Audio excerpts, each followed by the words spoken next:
200 পেজের শেষে দিয়ে শেষ করেছিলাম, যে রণক্ষেত্রে মুনজির ইবনে আমর শহীদ হয়েছে সেখান থেকে প্রাণ নিয়ে আমি পালাতে চাই না। আমি নিজে কখনো লোকমুখে হত্যাকাণ্ডের খবর অপেক্ষায় বসে থাকতাম না।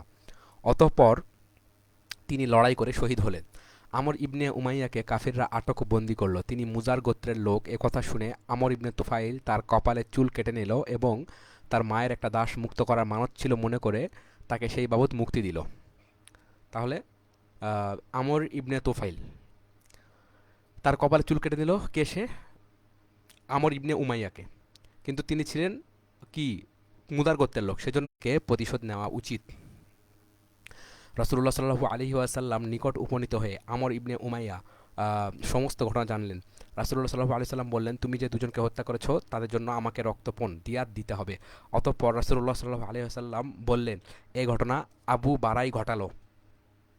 আমি এটা অপছন্দ করেছিলাম এবং শঙ্কিত ছিলাম। আবু বারা ঘটনা জানতে পেরে খুবই দুঃখিত হলেন। আমর ইবনে তুফাইল তার প্রতিশ্রুতি ভঙ্গ করিয়ে দেয় এবং তার নিরাপত্তার নিশ্চয়তা দেওয়ার কারণে রাসূলুল্লাহ সাল্লাল্লাহু আলাইহি ওয়াসাল্লামের সাহাবীদের উপর বিপদ নেমে আসায় আবু বারা ক্ষোভ প্রকাশ করে। নিহতদের মধ্যে আমের ইবনে ফুহাইরাও ছিলেন। হিশাম ইবনে উরওয়া তার পিতা থেকে বর্ণনা করেছেন, আমের ইবনে তুফাইল বলতো, ওই দলের ভেতর একটি লোক ছিল যাকে হত্যা করার অব্যবহিত পর তাকে আকাশ ও পৃথিবীর মাঝখানে দেখলাম। অবশেষে দেখলাম সে যেন আকাশ উঠে উধাও হয়ে গেছে। সেই লোককে, সেই লোকটি? লোকেরা বলল, সে আমের ইবনে ফুহাইরা। বনু নাজিরের বহিষ্কার, চতুর্থ হিজরি। রাসূলুল্লাহ সাল্লাল্লাহু আলাইহি ওয়াসাল্লাম সাহাবী আমর ইবনে উমাইয়া রাদিয়াল্লাহু আনহু কর্তৃক নিহত বনু আমেরের লোক দুটোর জন্য রক্তপণ আদায় করার ব্যাপারে সাহায্য চাইতেন বনু নাজিরের কাছে গেলেন। কেননা রাসূলুল্লাহ সাল্লাল্লাহু আলাইহি ওয়াসাল্লাম তাদের সাথে অনাক্রমণ চুক্তিতে আবদ্ধ ছিলেন। বনু নাজির ও বনু আমেরের মধ্যেও অনুরূপ চুক্তি ছিল। রাসূলুল্লাহ সাল্লাল্লাহু আলাইহি ওয়াসাল্লাম যখন বনু নাজিরের কাছে গেলেন তখন তারা তাকে স্বাগত জানালো এবং রক্তপণের ব্যাপারে তাকে সাহায্য করতে সম্মত হলো। কিন্তু কিছুক্ষণ পরেই তাদের মাথায় চাপলো এক কুটিল ষড়যন্ত্র। তারা গোপনে সলা পরামর্শ করতে লাগলো কিভাবে রাসূলুল্লাহ সাল্লাল্লাহু আলাইহি ওয়াসাল্লামকে হত্যা করা যায়। তারা মনে করলো এমন মোক্ষম সুযোগ আর কখনো পাওয়া যাবে না। ওই সময় রাসূলুল্লাহ সাল্লাল্লাহু আলাইহি ওয়াসাল্লাম একটা প্রাচীরের পাশে বসা ছিলেন। তার সাথে ছিলেন আবু বকর, ওমর, আলী রাদিয়াল্লাহু আনহুম। বনু নাজিরের লোকেরা পরস্পর সলা পরামর্শ করলো। তারা বলল, কে আছো যে পাশের ঘরের ছাদে উঠে বড় একটা পাথর মুহাম্মাদের উপর গড়িয়ে দিতে পারবে এবং তার কবল থেকে আমাদের রেহাই দেবে? বনু নাজিরের এক ব্যক্তি আমর ইবনে জাহাশ ইবনে কাব হতভাগা এই কাজের জন্য প্রস্তুত হলো। সে রাসূলুল্লাহ সাল্লাল্লাহু আলাইহি সাল্লামের উপর পাথর গড়িয়ে দেওয়ার জন্য ছাদের উপর আরোহণ করলো। ঠিক এই মুহূর্তে রাসূলুল্লাহ সাল্লাল্লাহু আলাইহি সাল্লাম ওহীর মাধ্যমে তাদের ষড়যন্ত্রের কথা জানতে পেরে যেখানে বসেছিলেন সেখান থেকে উঠলেন এবং মদিনায় ফিরে গেলেন। তার সঙ্গে সাহাবীগণ তখন টের পাননি যে রাসূলুল্লাহ সাল্লাল্লাহু আলাইহি সাল্লাম কোথায় গিয়েছেন। তারা অনেকক্ষণ অপেক্ষা করেও যখন দেখলেন তিনি ফিরছেন না, তখন তারা তার খোঁজে বেরুলেন। পথে এক ব্যক্তিকে দেখলেন, সে মদিনা থেকে আসছে। তারা তার কাছে রাসূলুল্লাহ সাল্লাল্লাহু আলাইহি সাল্লামের সন্ধান চাইলেন। সে বলল, রাসূলুল্লাহ সাল্লাল্লাহু আলাইহি সাল্লামকে আমি মদিনায় প্রবেশ করতে দেখেছি। সাহাবীগণ তৎক্ষণাৎ রাসূলুল্লাহ সাল্লাল্লাহু আলাইহি সাল্লামের নিকট পৌঁছে গেলেন। রাসূলুল্লাহ সাল্লাল্লাহু আলাইহি ওয়াসাল্লাম তাদেরকে বনু নাজিরের উপর আক্রমণ করার জন্য প্রস্তুতি গ্রহণের নির্দেশ দেন। অতঃপর মুসলমানদেরকে নিয়ে তিনি বনু নাজিরের উপর আক্রমণ চালালেন। তারা তাদের দুর্গসমূহে আশ্রয় নিল। রাসূলুল্লাহ সাল্লাল্লাহু আলাইহি ওয়াসাল্লাম সাহাবীদেরকে খেজুরের গাছসমূহ কেটে ফেলতে ও তা জ্বালিয়ে দিতে আদেশ দিলেন। তাদেরকে বনু নাজিরের লোকেরা দূর থেকে চিৎকার করে বলতে লাগলো, মুহাম্মদ, তুমি তো বিপর্যয় সৃষ্টি করতে নিষেধ করতে এবং তা যে তা করতো তা নিন্দা করতে, এখন কেন তুমি খেজুর গাছ কাটছো এবং জ্বালিয়ে দিচ্ছ? এই সময় বনু আউফ ইবনে খাজ্জাজ গোত্রের কতিপয় ব্যক্তি, যথা আবদুল্লাহ ইবনে উবাই ইবনে সলুল, তার আমানত রক্ষক কাব তার আমানত রক্ষক মালিক ইবনে আবু কাউফাল, সুয়াইদ ও দাইম বনি নাজিরকে এই মর্মে বার্তা পাঠালো যে, তোমরা ভয় পেও না বা আত্মসমর্পণ করো না, বরং অবিচল থাকো এবং নিজেদের প্রতিরক্ষা ব্যবস্থা জোরদার করতে থাকো। আমরা কিছুতেই তোমাদেরকে মুসলমানদের হাতে পরাজিত হতে দেব না। তারা যদি তোমাদের সাথে যুদ্ধ করে তাহলে আমরাও তোমাদের সাথে যুদ্ধ করব, আর যদি তোমাদেরকে বহিষ্কার করে তাহলে আমরাও তোমাদের সাথে যাব। বনু নাজির তাদের সাহায্যের অপেক্ষায় থেকে আত্মসমর্পণ বা মোকাবেলা কোনোটাই করলো না। তারা শেষ পর্যন্ত কোনো সাহায্য এলো না। আল্লাহ তাদের মনে ভীতি সৃষ্টি করে দিলেন। তারা রাসূলুল্লাহ সাল্লাল্লাহু আলাইহি সাল্লামকে অনুরোধ করলো, রক্তপাত করবেন না, বরং আমাদেরকে বহিষ্কার করুন, আমরা আমাদের সব অস্ত্র শস্ত্র রেখে যাব। অস্থাবর সম্পত্তির যতটুকু প্রত্যেকের উট বহন করে নিয়ে যেতে পারে ততটুকু রেখে যাওয়ার অনুমতি দিন। রাসূলুল্লাহ সাল্লাল্লাহু আলাইহি ওয়াসাল্লাম তাদের অনুরোধ রক্ষা করলেন। বনু নাজিরের প্রস্তাব অনুসারে কাজ করা হলো। তারা উটের পিঠে বহন উপযোগী অস্থাবর সম্পদ নিয়ে গেল। এই সময় কেউ কেউ তার ঘরের দরজার ওপরের অংশ ভেঙে উটের পিঠে করে নিয়ে যেতে লাগলো। কতক লোক খাইবারে, কতক লোক সিরিয়ায় চলে গেল। যারা খাইবারে গিয়েছিল তাদের মধ্যে নেতৃস্থানীয় ব্যক্তি ছিল সালাম ইবনে আবুল হুকায়েক, কিনানা ইবনে রাবি ইবনে আবুল হুকায়েক ও হুয়াই ইবনে আখতাব। খাইবারের অধিবাসীরা তাদের সাথে পূর্ণ সহযোগিতা করল। আবু বকরের পুত্র আবদুল্লাহ বলেন, আবু বকর রাদিয়াল্লাহু আনহু জানিয়েছেন যে বনু নাজির তাদের স্ত্রী, ছেলে মেয়ে ও অস্থাবর সম্পত্তি নিয়ে গিয়েছিল, সেই সাথে তাদের বাদ্যযন্ত্রগুলোও নিয়ে গিয়েছিল। দাসীরা তাদের পেছনে থেকে বাজনা বাজিয়ে যাচ্ছিল। তাদের মধ্যে উরওয়া ইবনে ওয়ার্দ আবাসির স্ত্রী উম্মে আমরও ছিল। সালমা নামী এ মহিলাকে তারা তার স্বামীর কাছ থেকে কিনে নিয়েছিল। এই মহিলার প্রথম বিয়ে হয় মুজাইনা গোত্রে। উরওয়া ইবনে ওয়ার্দ একবার তাদের উপর আক্রমণ চালিয়ে লুটতরাজ করে। সেই সময় ওই মহিলাকে সে ধরে নিয়ে যায়। উরওয়া বনু নাজিরের কাছে প্রায় আসা যাওয়া করতো এবং তাদের কাছ থেকে ধার কর্জ নিত। আবার কখনো বা নিজের লুট করা দ্রব্যাদি বিক্রি করত। বনু নাজিরের লোকেরা তার কাছে সালামাকে দেখে অভিভূত হয়ে যায় এবং তাকে তাদের কাছে বিক্রি করার জন্য চাপ দেয়, কিন্তু সে তাকে বিক্রি করতে অস্বীকার করে। তখন তারা উরওয়াকে মদ খাওয়ায় এবং কৌশলে তার কাছ থেকে তার কাছ থেকে কিনে নেয়। এই ক্রয় বিক্রয়ে তারা প্রয়োজনীয় সাক্ষ্য সংগ্রহ করে। উরওয়া পরবর্তী সময় আক্ষেপ করে এই সম্পর্কে এরূপ কবিতা আবৃত্তি করত: আল্লাহ দুশমনরা আমাকে মদ খাইয়ে মিথ্যাচার ও চক্রান্তের মাধ্যমে কাবু করে নিয়েছিল। হায় অদিষ্ট, কিভাবে আমি এমন প্রস্তাবে রাজি হলাম যা আমার বিবেক অপছন্দ করে। আচ্ছা, তারা এত ধুমধাম ও গর্বের সাথে যাচ্ছিল যে সে যুগে আর কোনো গোত্রকে ওরকম ধুমধাম করতে দেখা যায়নি। তারা অবশিষ্ট সমস্ত সম্পত্তি রাসূলুল্লাহ সাল্লাল্লাহু আলাইহি ওয়াসাল্লামের জন্য রেখে গিয়েছিল। এই সমস্ত সম্পত্তি রাসূলুল্লাহ সাল্লাল্লাহু আলাইহি ওয়াসাল্লাম সম্পত্তিতে পরিণত হয়েছিল, যেটা তিনি যেভাবে খুশি কাজে লাগাতে পারতেন। রাসূলুল্লাহ সাল্লাল্লাহু আলাইহি ওয়াসাল্লাম সেই সম্পত্তি শুধুমাত্র প্রথম হিজরতকারী সাহাবীদের মধ্যে বন্টন করেন। আনসারদের সাহল ইবনে হুনাইফ ও আবু দুজানা সিমাক ইবনে খারাসা তাদের দারিদ্র্যের কথা জানালে তাদেরকে কিছু দান করেন। বনু নাজিরের প্রসঙ্গে সূরা আল হাসর নাজিল হয়। আল্লাহ বনু নাজিরের উপর যে ভয়াবহ প্রতিশোধ গ্রহণ করেন এবং তার রাসূলকে দিয়ে তাদের উপর সসৈন্য অভিযান পরিচালনা করিয়া তাদের বিরুদ্ধে যে কঠোর ব্যবস্থা গ্রহণ করান, এই সূরায় তার বিবরণ রয়েছে। আল্লাহ বলেন, তিনি সেই মহান সত্তা যিনি আহলে কিতাব কাফিরদেরকে মুসলিম মুজাহিদদের প্রথম হানাতেই তাদের ঘরবাড়ি থেকে বহিষ্কার করেছেন।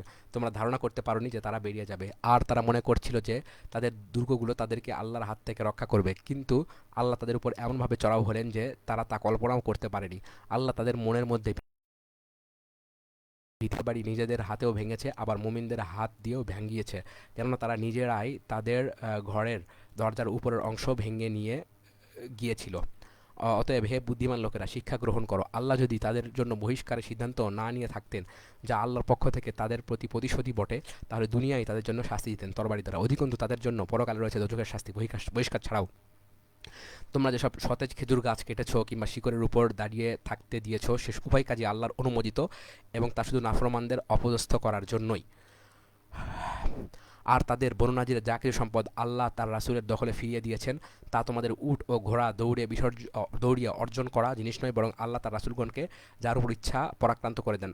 আর আল্লাহ তার রাসূলের নিকট জনপদের লোকদের থেকে যে সম্পদ ফিরিয়ে দিয়েছেন, অর্থাৎ যা উট ঘোড়া চালিয়ে যুদ্ধ ও শক্তি প্রয়োগের মাধ্যমে দখলে এসেছে, তা আল্লাহ ও তার রাসূলের জন্য, আত্মীয় স্বজনের জন্য, ইয়াতিম মিসকিন ও পথিকের জন্য, যাতে সম্পদ শুধু তোমাদের বিত্তশালীদের মধ্যেই আবর্তিত হতে না থাকে। আর রাসূল তোমাদেরকে যা দিয়েছেন তা তোমরা গ্রহণ করো, আর যা থেকে নিবৃত্ত করেছেন তা থেকে তোমরা নিবৃত্ত হও। এরপর আল্লাহ বললেন, তুমি কি মুনাফিকদের অবস্থা দেখনি? তারা তাদের কুফরিতে লিপ্ত আহলে কিতাব ভাইদেরকে অর্থাৎ বনু নাজিরকে বলে, তোমাদেরকে যদি বহিষ্কার করা হয় তাহলে আমরাও তোমাদের সাথে বেরিয়ে যাব, আর তোমাদের স্বার্থের ব্যাপারে অন্য কারো কথা শুনবো না। আর যদি তোমাদের উপর যুদ্ধ চাপিয়ে দেওয়া হয় তাহলে তোমাদেরকে অবশ্যই সাহায্য করবো। আল্লাহ সাক্ষ্য দিচ্ছেন তারা মিথ্যাবাদী। তারা যদি বহিষ্কৃত হয় তবে ওই মুনাফিকরা কখনো তাদের সাথে বেরিয়ে যাবে না, আর তাদের সাথে যুদ্ধ করা হলে কখনো সাহায্য করবে না। আর যদি সাহায্য করেও তবে তারা শেষ পর্যন্ত ময়দানে টিকবে না বা মাঝখানে রণভঙ্গ দিয়ে পালাবে। অতঃপর আহ, আচ্ছা, এটা কিন্তু সূরা হাসরের পুরা হচ্ছে অনুবাদ। আচ্ছা, অতঃপর তাদের কাছে কোথাও থেকে কোনো সাহায্য আসবে না। আসলে তাদের মনে তোমাদের ভয় আল্লাহ ভয়ের চেয়েও বেশি, কেননা তারা একটা নির্বোধের দল। তারা কখনো তোমাদের সাথে ঐক্যবদ্ধভাবে লড়তে পারবে না। যদিও বা লড়ে, তবে সুরক্ষিত জনপদে অথবা দেওয়ালের অপর পাশ থেকে ছাড়া নয়। তাদের ভেতরে পারস্পরিক মতবিরোধ খুবই প্রকট। তোমরা তাদেরকে ঐক্যবদ্ধ মনে করলেও আসলে তাদের মন বিভেদকৃষ্ট, কেননা তারা বিবেক বুদ্ধিহীন গোষ্ঠী। তারা সেই জনগোষ্ঠীর অবতই যারা অল্পদিন আগে কৃতকর্মের ফল ভোগ করেছে। তাছাড়া তাদের জন্য আরও যন্ত্রণাদায়ক শাস্তি রয়েছে, বনু কাইনুকার মতো। তারা শয়তানের মতোই। যে শয়তান মানুষকে বলে কুফরি করো, আর যখনই সে কুফরি করে অমনি বলে আমি তোমার ধার ধারি না, আমি তো বিশ্ব প্রতিপালক আল্লাহকে ভয় করি। তাদের উভয়ের শাস্তি হলো তারা চিরকাল আগুনে পূর্বে, আর ওটাই হলো জালিমদের কর্মফল। জাতুর রিকা অভিযান, চতুর্থ হিজরি। বনু নাজিরের ঘটনার পর রাসূলুল্লাহ সাল্লাল্লাহু আলাইহি সাল্লাম পুরো রবিউল আউয়াল মাস ও জুমাদিউল আউয়ালের একটা অংশ মদিনায় কাটালেন। এরপর নাজদে বনু মুহারিব গাছফানের উপগোত্র বনু সালাবার বিরুদ্ধে অভিযান পরিচালনা করলেন। মদিনা শাসনভার অর্পণ করে গেলেন আবু যর গিফারির উপর। নাজদে গাতফান গোত্রের আবাসভূমির এলাকা নাখলে পৌঁছে তিনি শিবির স্থাপন করলেন। এটাই জাতুর রিকা অভিযান।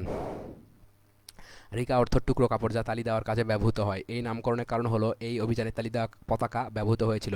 কেউ কেউ বলেন ভূমি অত্যন্ত প্রস্তরময় হওয়ায় সৈন্যগণ গায়ে কাপড়ের টুকরা বেঁধে নিতে বাধ্য হয়েছিলেন বলে এই নাম হয়েছে। আবার কেউ বলেন জাতুরিকা একটি গাছের নাম যা ঘটনাস্থলে ছিল। তাহলে কেউ বলেন হচ্ছে পতাকা, তালি দেওয়া পতাকার কারণে এটা জাতুরিকা। কেউ বলেন প্রস্তময় হওয়ার কারণে পায়ে কাপড়ের টুকরা তারা বেঁধেছিলেন সেইটা। আবার কেউ বলেন যে একটা গাছের নাম। হ্যাঁ, তিনটা মতের কথা বলা হয়েছে। আচ্ছা, এখানে তিনি গাতফান গোত্রের এক বিরাট সমাবেশের সম্মুখীন হলেন। উভয় পক্ষ পরস্পরের কাছাকাছি হলো, কিন্তু যুদ্ধ হলো না। তা সত্ত্বেও উভয় পক্ষ পরস্পর সম্পর্কে ভীত সন্ত্রস্ত থাকে। ফলে রাসূলুল্লাহ সাল্লাল্লাহু আলাইহি সাল্লাম সাহাবীদের নিয়ে সালাতুল খৌফ বা ভীতিকালীন নামাজ পড়েন। অতঃপর সাহাবীদের নিয়ে প্রস্থান করেন। জাবির ইবনে আব্দুল্লাহ রাদিয়াল্লাহু আনহু বলেন, আমি একটা দুর্বল উটে আরোহণ করে রাসূলুল্লাহ সাল্লাল্লাহু আলাইহি সাল্লামের সাথে নাখল থেকে রওনা হই। রাসূলুল্লাহ সাল্লাল্লাহু আলাইহি সাল্লাম যখন সদর বলে যাত্রা করলেন, তখন অন্যান্য সহযাত্রী দ্রুত এগিয়ে যেতে লাগলো, আর আমি পেছনে পড়তে লাগলাম। রাসূলুল্লাহ সাল্লাল্লাহু আলাইহি ওয়াসাল্লাম আমার কাছে এসে জিজ্ঞেস করলেন, হে জাবির, তোমার অবস্থা কি? আমি বললাম, ইয়া রাসূলুল্লাহ, আমার উট আমাকে পেছনে ফেলেছে। তিনি বললেন, উটটি থামাও। আমি উটকে থামালাম। রাসূলুল্লাহ সাল্লাল্লাহু আলাইহি ওয়াসাল্লাম তার উট থামালেন। এবার তিনি বললেন, তোমার হাতের এই লাঠিটা আমাকে দাও, অথবা কোনো একটা গাছ থেকে ডাল কেটে আমাকে লাঠি বানিয়ে দাও। আমি রাসূলুল্লাহ সাল্লাল্লাহু আলাইহি ওয়াসাল্লামকে লাঠি দিলাম। তিনি ওই লাঠি দিয়ে আমার উটকে বেশ কয়েকবার গুঁতা দিলেন। এরপর আমাকে বললেন, আরোহণ করো। আমি আরোহণ করলাম। তখন আমার উটটি এত দ্রুত চলতে লাগলো যে রাসূলুল্লাহ সাল্লাল্লাহু আলাইহি ওয়াসাল্লামের উটকেও পেছনে ফেলে যেতে লাগলো। কথা প্রসঙ্গে রাসূলুল্লাহ সাল্লাল্লাহু আলাইহি সাল্লাম আমাকে বললেন, জাবির, তোমার উটটি কি আমার কাছে বিক্রি করবে? আমি বললাম, না হে আল্লাহ রাসূল, ওটা আপনাকে বিনামূল্যেই দেব। তিনি বললেন, না, বিক্রি করো। আমি বললাম, কত দাম দেবেন? তিনি বললেন, 1 দিরহাম। আমি বললাম, তাহলে আমার লোকসান হবে। তিনি বললেন, তাহলে 2 দিরহাম দেবো? আমি বললাম, না। রাসূলুল্লাহ সাল্লাল্লাহু আলাইহি সাল্লাম ক্রমাগত দাম বাড়াতে বাড়াতে 1 উকিয়া মানে 1 আউন্স পর্যন্ত বললেন। আমি তখন বললাম, ইয়া রাসূলুল্লাহ, আপনি এই দামে খুশি তো? তিনি বললেন, হ্যাঁ। আমি বললাম, তাহলে আপনাকে ওটা দিলাম। তিনি বললেন, আমি নিলাম। অতঃপর বললেন, জাবির, তুমি বিয়ে করেছো? আমি বললাম, হ্যাঁ। তিনি বললেন, কুমারীকে না বিবাহিতাকে? আমি বললাম, বিবাহিতাকে। তিনি আরও বললেন, একটা তরুণী বিয়ে করো না কেন? সে তোমার সাথে কৌতুক করতে, আর তুমিও তার সাথে কৌতুক করতে পারতে। আমি বললাম, ইয়া রাসূলুল্লাহ, আমার পিতা 7টি কন্যা রেখে উহুদ যুদ্ধে শহীদ হয়েছেন। এজন্য আমি বয়স্কা একজন মহিলা বিয়ে করেছি যে ওদের তত্ত্বাবধান ও লালন পালন করতে পারে। তিনি বললেন, আল্লাহর ইচ্ছায় তুমি ঠিকই করেছো। অতঃপর বললেন, তুমি, আমরা যদি সিরার পৌঁছে যাই তাহলে একটা উট জবাই করতে বলবো এবং তার জবাই করা হবে। অতঃপর তোমার স্ত্রীর মেহমানদারিতে একদিন সেখানে কাটাবো। তাকে ইসলামের কথা শোনাবো এবং সে আমাদেরকে বালিশ বিছানা দিয়ে আদর যত্ন করবে। আমি বললাম, ইয়া রাসূলুল্লাহ, আমাদের তো বালিশ নেই। তিনি বললেন, বালিশ অবশ্যই মিলবে, তুমি সেখানে পৌঁছার পর বুদ্ধিমত্তার সাথে কাজ করবে। অতঃপর সিরারে পৌঁছে রাসূলুল্লাহ সাল্লাল্লাহু আলাইহি ওয়াসাল্লাম উট জবাই করতে বললেন। সঙ্গে সঙ্গে তা জবাই করা হলো। আমরা ওই উটের গোশত খেয়ে একদিন অতিবাহিত করলাম। আচ্ছা, সিরার হলো মদিনা থেকে 3 মাইল দূরে একটি জায়গা।